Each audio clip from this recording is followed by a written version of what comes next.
Hello everybody. Today we're going to be talking about lights in the sky. What are they? What flurfers think they are? And who has the evidence on their side? So let's get to it.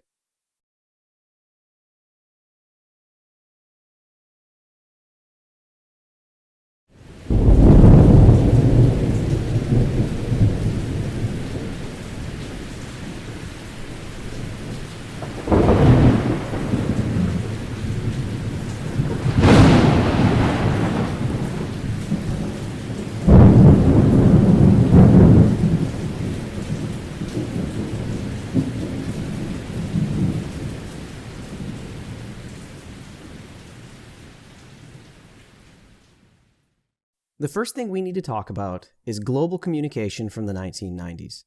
Before the late 1990s, all private ground communication was terrestrial-based in nature. While calls may have been passed through satellites, there was no direct communication between a consumer and the sky. Not until the advent of the Iridium Satellite constellation was a private citizen able to make a direct call from anywhere on the planet to literally anywhere else. Partially financed and developed by Motorola, the initial plan was to launch 77 satellites into 6 polar orbits. This configuration of satellites would have visibility on every inch of the planet and provide consistent global telecommunications. The need for 77 satellites was the impetus for the name, Iridium. Ultimately, though, it was determined that this feat could actually be completed with only 66, but the name stuck. Between 1997 and 2002, the constellation of satellites was deployed aboard 22 separate rocket launches, giving the entire world the ability to communicate. I personally benefited from this technology when I was deployed to Iraq in 2005. While we were on mission traveling around country, we had several Iridium phones, and we were allowed 10 minutes of talk time to our families back home. I'm actually calling my mom in this picture here.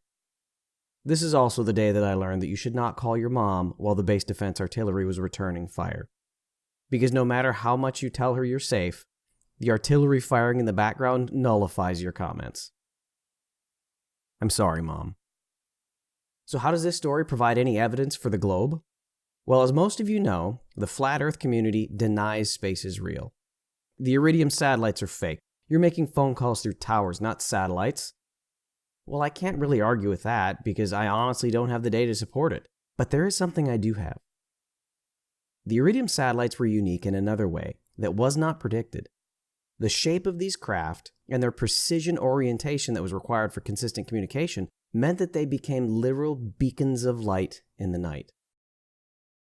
Shortly after their launch, it was noted that around sunrise and sunset, the antennas of the craft would catch sunlight and quite literally beam it back to the face of the Earth for a brief time. And this beam was impressive and became known as the Iridium flare. Over the past 15 years, the predictive nature of these flares has become a thing of absolute wonder, and a quick search of Google or YouTube reveals countless images and videos of these flares. Tracking and predictive software was able to tell you the exact second you'd be able to see the flare in the sky. This was so exact that smartphone apps have been developed, and they'd send you notifications as you were about to be able to see a flare. Смотри прям вот на кран, вот где эта штука, где-то вот в том изоре. Вон, выше, видишь? Вон. Видела? Угу. А камера нет. Now, for the evil NASA to go out of their way and fly fake drones just to shine light on the sheeple down below is a pretty tall order, because these events occurred hundreds of times per day across the planet. But I'm not here to argue the absurdity of the requirements to fake this elaborate scheme, because if you don't already know, this scheme is actually gone. This is the app that I've used for the past 7 years to protect ISS transits and Iridium flares, and with it I've seen and photographed many transits and flares. Normally, the flares to ISS ratio is 10 to 1, because there are 66 Iridiums to just 1 ISS. But you may notice on this tracker, there are no more flares. That's because the second generation of Iridium satellites has been launched, completely replacing the original constellation. In January 2017, Iridium Next began to be deployed into the existing array, launching aboard SpaceX's Falcon 9 rockets.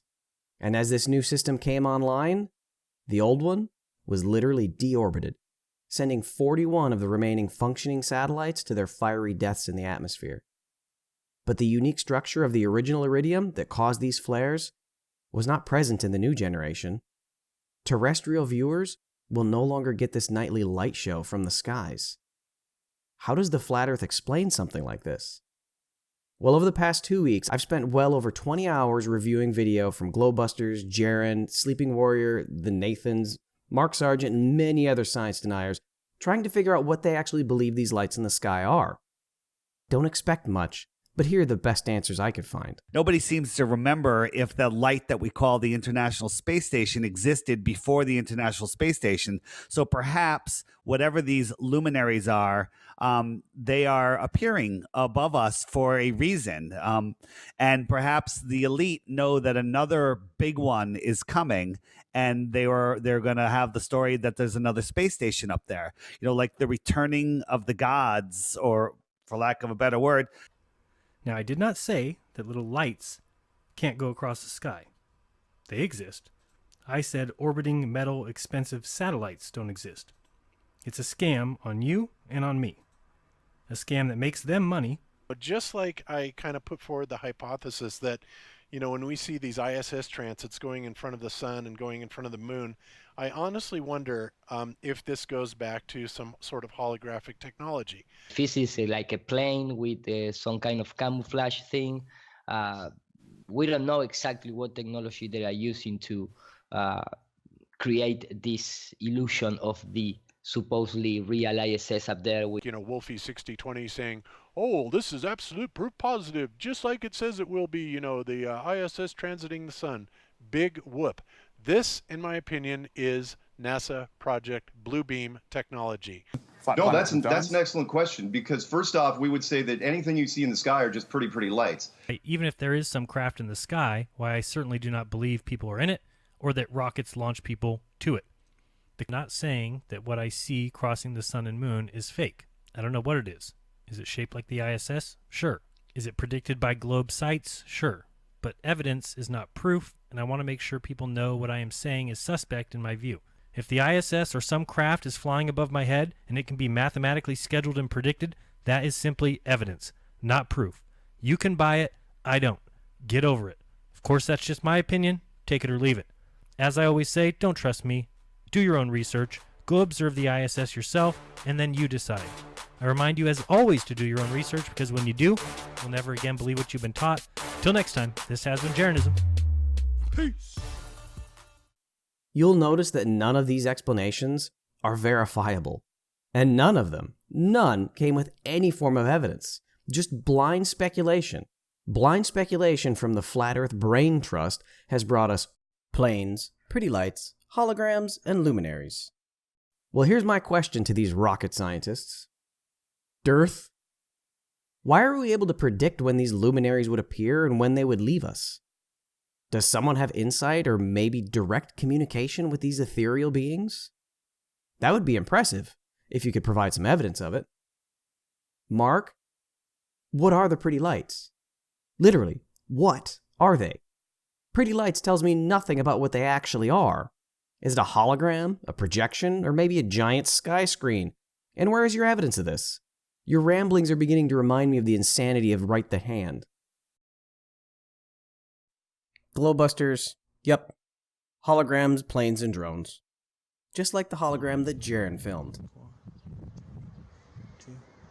Wow, unbelievable. Yeah. How is this hologram able to project over South America? And then in Spain, 16 minutes later. I thought that light had a finite distance it could travel. At least according to the flat Earth sun model it does.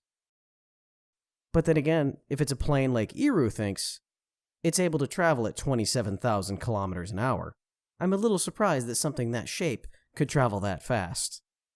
And as a last note in the satellites are fake debate, what is this? SpaceX apparently just launched another 60 luminary skyscreen drones that were filmed by dozens of people across the globe. So, hey, Flat Earth Brain Trust, if you want to convince anyone that the lights in the sky are anything other than satellites like they claim to be, a smidgen of evidence would be nice. Just a little bit. Get rid of the speculation and give me some evidence. As for the Iridium flares, you will be missed. And hopefully Elon Musk's planned 12,000 Starlink satellites won't destroy ground-based astronomy with never-ending streaks across the sky.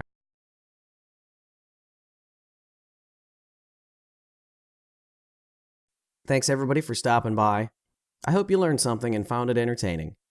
And if anybody has any evidence to support anything against what I'm proposing here, feel free to comment down below. Let's start a dialogue. Show me your evidence and we'll discuss it.